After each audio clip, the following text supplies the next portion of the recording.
Let me grab a quick call. Chillicothe, Missouri. Steve, great to have you on the EIB network, sir. You're up first today, and welcome. Thank you.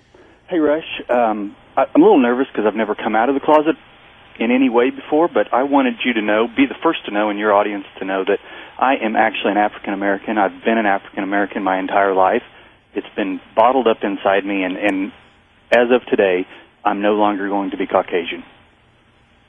Really? How old are you? I'm 38. 38. You've been living in this prison for, how old were you when you first learned that you weren't really white? Must have been about 10. 10 years old. 10 years old, you knew you weren't white, even though you were. You weren't white. You knew you were African American or black. So you've lived 28 years in a prison, right? I mean, you haven't been able to be who you are. Right. It's been horrible because every day I wake up and I know I'm black and everyone around me is white, and I'm living here in flyover country and everybody's in my small town is basically white. Well, this has got to be. Have to walk through. This has to be hell, because here you are, you're Caucasian, but you know you're black, but nobody can see that you're black, so nobody can see who you really are. And you're desperate to be seen who you really are. You're desperate to be known for who you really are. You're not an actor. You want to be known for who you are. You know you're black, but nobody can tell it. And then you go tell people you're black, and they think you're nuts, right? Right. I mean, I've signed up for, like, minority grants and that sort of thing, and, they all just laugh at me. Why? What's wrong with minority? I get it. Because, yeah. This is a very courageous act on your part. I mean, to be African American trapped in a white body, that's cruel. That the height of cruelty. What? Who could do something like that to another person? And that's got to be tough. I mean, you're signing up for benefits that are available to African Americans, and you're telling them you are one. You knew when you were 10 that you were, and they're denying you, right? Right.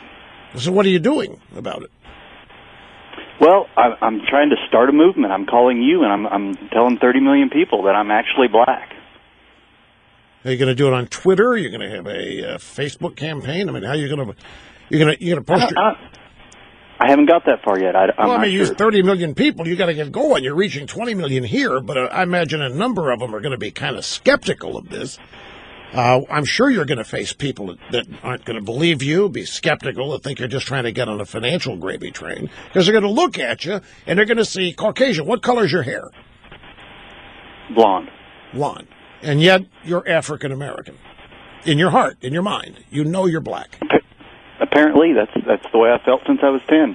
You felt African. What does it feel like to be African American? I can't understand.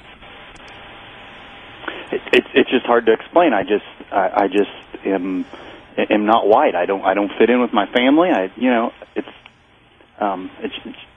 Do you hate the cops? You have an animus against police officers? Well, that's been building lately as I see how other people of my color treat the cops and feel towards them. That's kind of been building in me. So yeah, taking it personally.